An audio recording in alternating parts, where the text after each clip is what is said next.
Comme beaucoup, vous entendez tous les jours parler de la bourse à travers les médias ou sur internet. Peut-être vous y êtes-vous déjà intéressé, voire même y avez-vous risqué quelques économies. Mais dans le fond, il est notable que bien peu de personnes peuvent vous expliquer clairement et concrètement en quoi elle consiste et son fonctionnement.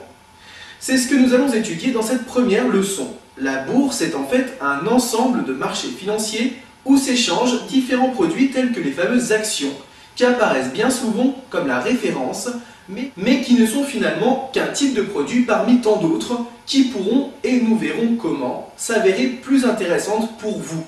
Ces marchés financiers sont utilisés par des collectivités, les États, ou le plus souvent par des entreprises pour s'auto-financer, financer des projets, permettre le développement dans un environnement économique plus viable, et encore bien d'autres moyens de développement.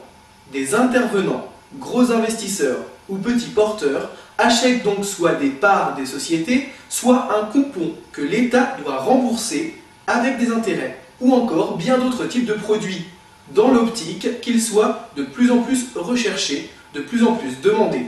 Or, dans ces marchés contrôlés par les lois de l'offre et de la demande, comme vous le savez, plus un produit est rare, plus il est cher.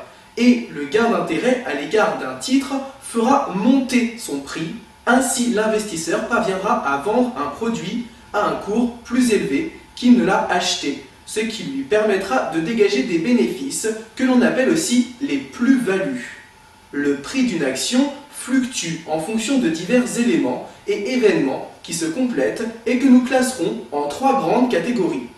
Les éléments fondamentaux, tels que la bonne santé de l'entreprise ou du secteur dans lequel elle évolue, les éléments techniques qui sont les événements observés dans le passé sur l'évolution du prix de l'action et qui ont une tendance plus ou moins prononcée à se reproduire.